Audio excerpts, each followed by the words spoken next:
there's yeah, that's good. There's a little bit of a light, a brightness, and that's cool. All good. Have any boogers? Boogers? I was watching a video yesterday that Dago was watching, and that was like a smoke tube video. This guy had a booger in his nose the whole time.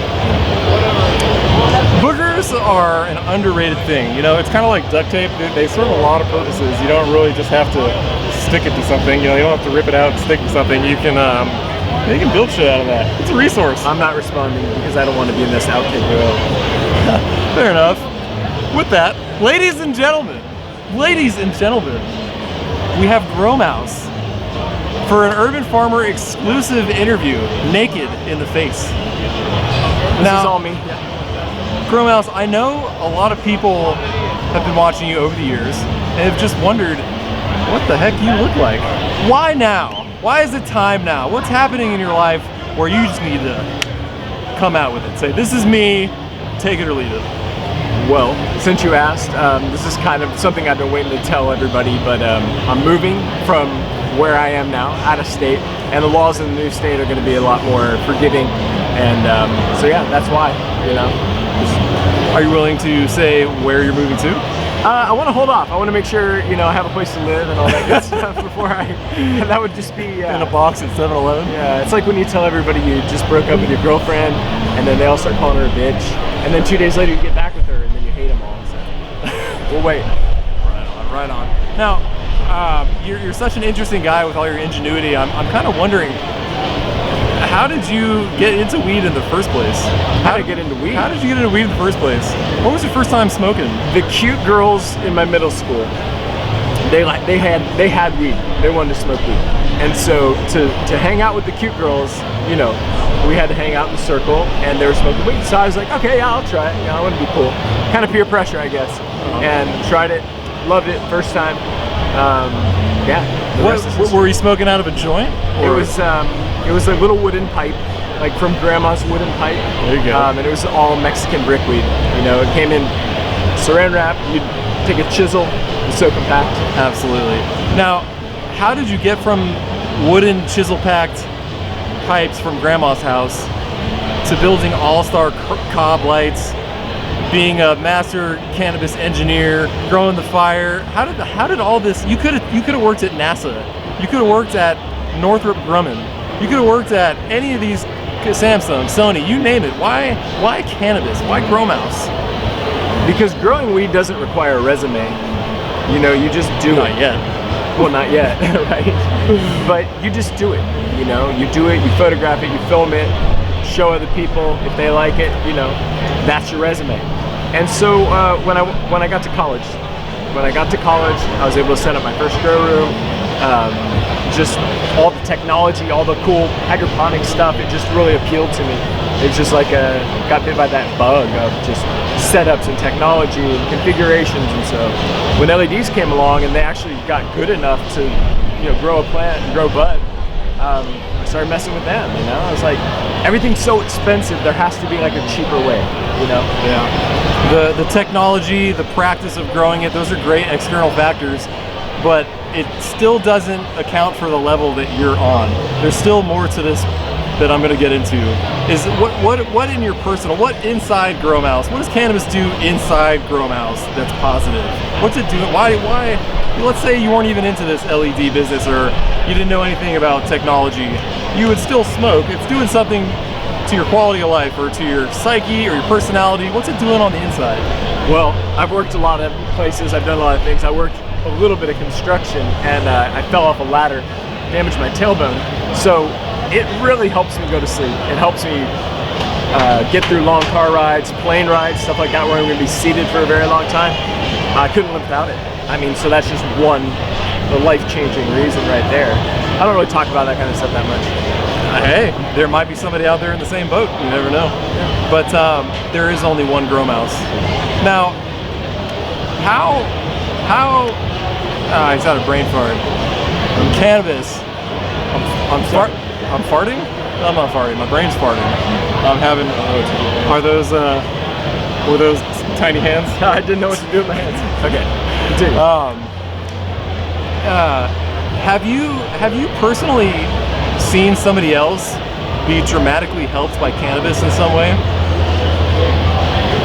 Yeah, a number of people. I mean, the people that I help, my neighbors, some of my friends, you know, in my community that I help, I've seen them be able to get out of bed in the morning. You know, people with PTSD, people in wheelchairs, stuff like that. Yeah. Okay, I remember what I was going to ask you.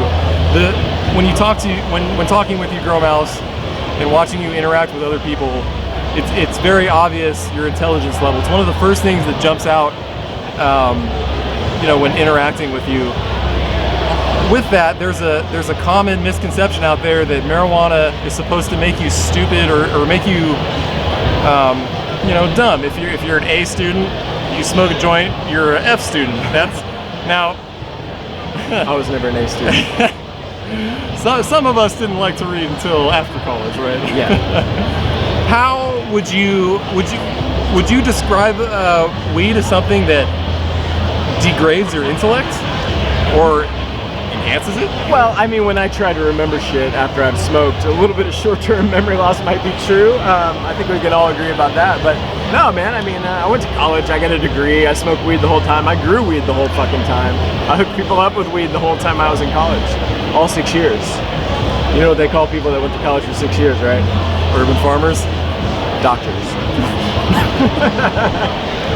Yeah, dude, it didn't make me stupider. It was finding a subject that you could really identify with, whether that's botany or biology or chemistry. You find something and it's like the love of a good woman. You don't have to fake it. It's just passion. It happens, man. There you go. Good loving is like good cooking. Low and slow, just let it happen and enjoy it. No, but I got really passionate about cannabis, you know, and just started reading about that. You know, it's not work to read the forums because you might make that one discovery one day digging through the forums, you know, or digging through this book. So yeah, just reading a lot.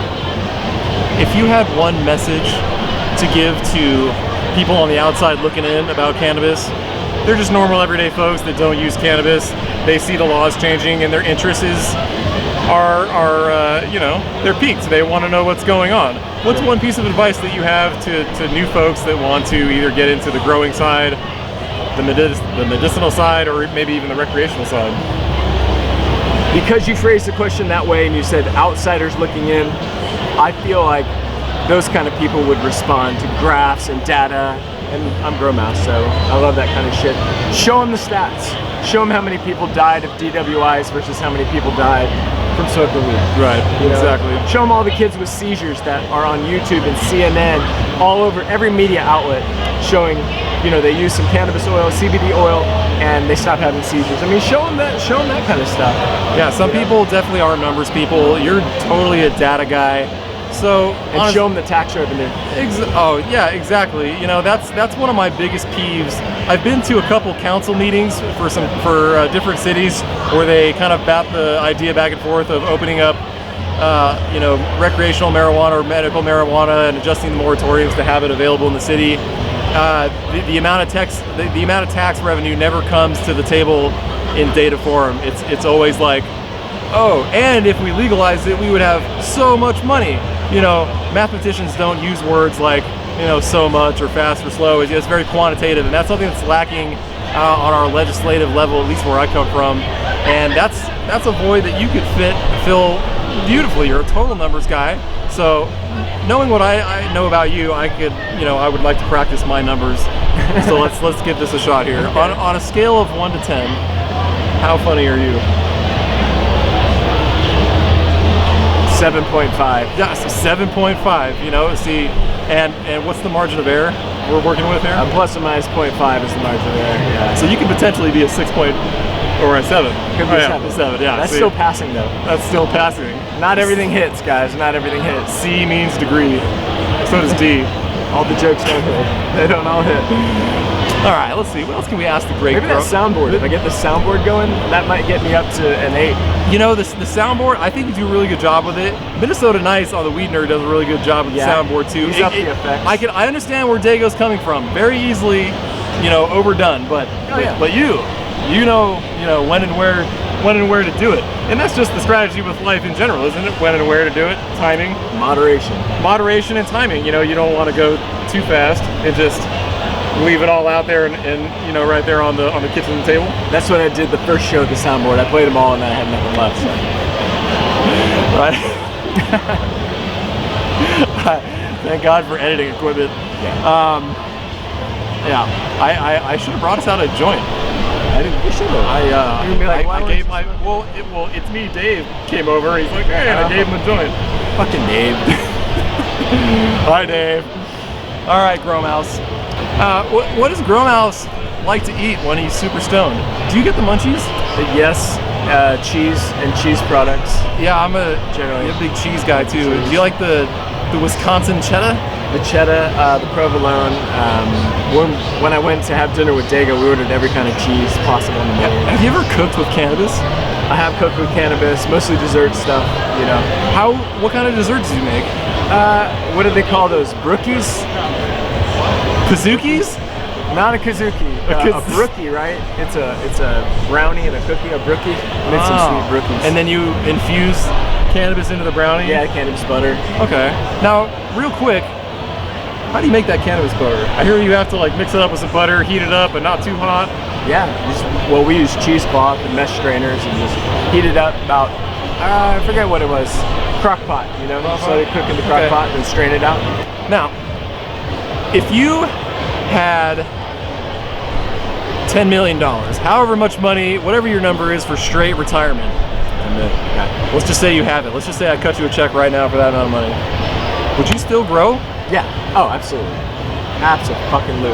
And in fact, probably the grow would be 10 times bigger. I'd set up, depending on the laws in the area, what I would like is like a school makerspace tech shop kind of area with, you know, CNC machines and all the cool shit you need to design prototypes and build whatever. And then you'd have like an instructional grow school next door. Absolutely. Right? We could do the side-by-sides and the research and bring people through. Like a cannabis makerspace. Like a cannabis makerspace, you know? That is brilliant. Products you're designing.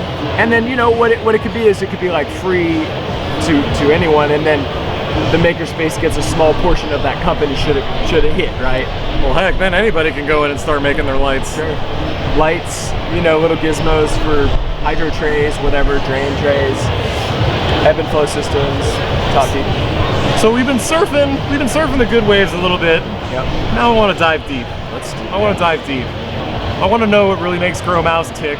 And I think what makes most people tick is the people that are closest to them.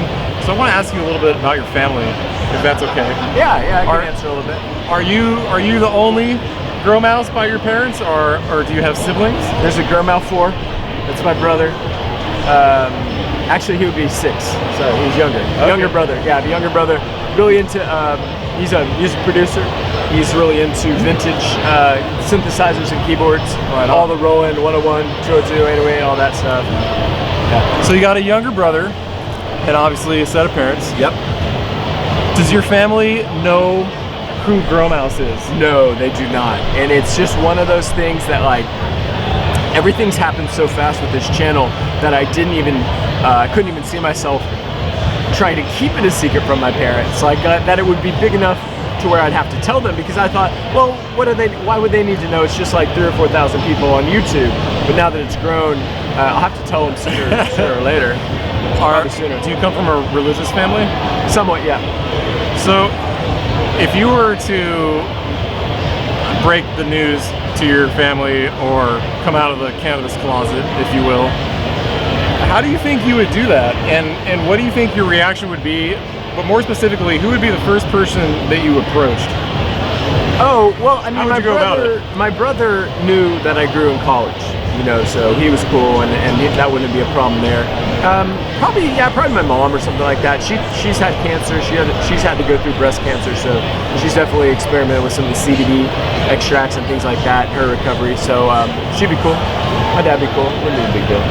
Has she seen any kind of positive benefit from the cannabis regimen as far as cancer is concerned? Anti-nausea stuff. Help her put on some weight. Put weight back on. Yeah, it's really interesting you say that, because my dad, Urban Dad, at one point in time was dealing with a skin cancer, form of skin cancer, and at this time my family had no idea what I was doing with cannabis, but I had so much research under my belt that I knew that it could possibly help with cannabis. So I find myself in this juxtaposition okay, do I come out and oust myself to my family and have them hate me forever in attempt to try to save my dad who's sucking down a ton of pills to try to combat the cancer? So you see, it's this like weird gray zone or whatever. Rock in a hard place. Yeah, you know, my family knows all about Urban Farmer nowadays, and you know, it took them a while to accept me. You know, a long while. You know, a lot of arguments, a lot of shouting in the house.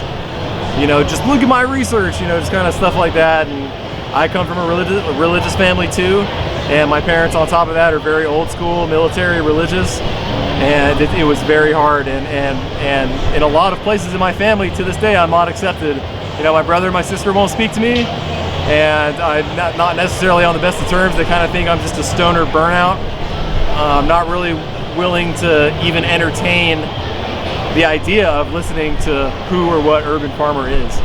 So I know a lot of you watching this are in that same exact position, but part of our fight is getting those who don't understand on board. And it's not that, most often time in my experience, it's just misinformation or uneducation that roots the belief that cannabis is bad, or that reefer madness mentality. And you know what? Like, when I tried to educate my family, it was war, it was hell, it still is to a large degree. And my parents are getting old, they're starting to get sick, and it's a very uncomfortable position to be in, because they don't really want to listen to what you have to say, but you know it would help them. Yeah. Especially when my brother is a doctor, and a very well-known one at that, very respected. A shout out to the Urban brother. Go ahead. It just takes one person in your family to support you, to, you know, to make that attitude contagious amongst the rest of your family. So best of luck with that, man. That's tough. I know there's a lot of people out there like that's that. Why I asked you if you had seen any positive, because that's, you know, that's if you're not somebody who's involved with cannabis, it's going to be very, very difficult to see its benefits. You know, it's not something that's very obvious to the naked eye. You kind of have to be immersed in the industry to recognize somebody who's ill and on a cannabis regimen. So it's tricky, but and seeing that person every day, you notice the little incremental changes. Exactly. Do you think you'll ever open up to your family? Yeah, probably. You know, a few more months. I got some big changes going on with my move, which is why I don't have the big green helmet on. And I've been looking forward to this for quite a while, actually. Just getting rid of the helmet and just getting out with everybody else. It's a lot easier to film, you know, DIY and interesting content when you don't have to worry about hiding your face. You know what I mean? Yeah. So I've been looking forward to this for a while. Been moving out west a little bit. It's gonna be a much better setup for me, bigger setup. So I'm just glad to come out of the closet on your show, man. We're happy to have you out of the closet on this show. I hear he's very good with his hands. You've seen it. You know, I got 72 videos. Do you think that once you explain yourself to the family that they will look at you the same? Do you worry about how their image of you will change? Will it? Do you think it'll change? Mine did. I'm not worried about it at all. They can either get with it or not. You know, I don't think they're gonna trip. I mean, it's like, my parents smoked weed in college and stuff. They're not, you know, they don't hate it or anything. It's just the laws. They're like law-abiding people, and so they just don't want to flex the law.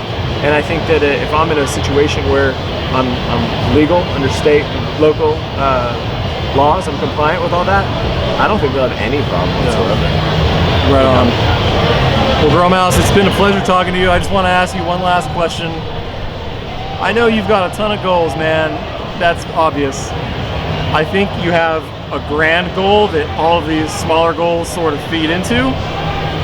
That's what I'm interested in. What is that grand goal? When you fall asleep at night, go into your happy place. My grand clothing goal? Optional, most likely. It's not when I go to sleep at night. It's when I wake up in the morning. I wake up, I go down to my living room. This is where I work out, and I lay flat on my belly, and I try to do just one cock push-up. So if I could just do one cock push-up, yeah, that'd be a major goal. I was gonna say, now, how far does one cock push-up lift a Growmau5 off the ground? We're not going there. Right on, man. What I would like ultimately as a goal is just, I would like people to know my name and logo and all that as just being synonymous with unbiased information. You know, there are products that I like, and there's, you know, suppliers that I like and stuff, but I'm never gonna have anything on my channel that sucks. you know, and if it does suck, I'll let people know. So that's my big goal, is just for people to come to the channel, trust the channel, and know that if they're, you know, if they're looking for a product, whether it be an LED light or nutrient, or if they're looking for information about a strain, they're gonna get the straight dope. Yeah, you know? Absolutely. Right on, man. One last question. Why isn't Green Jeans here?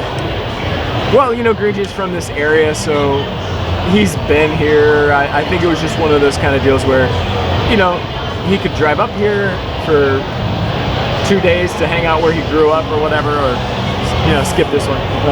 Love you, Green Jeans. Yeah. Right on, Urban Farmers. This is the High Times Cannabis Cup 2017 NorCal. I'm your Urban Farmer. This is your Growmau5. We'll see you on the next one.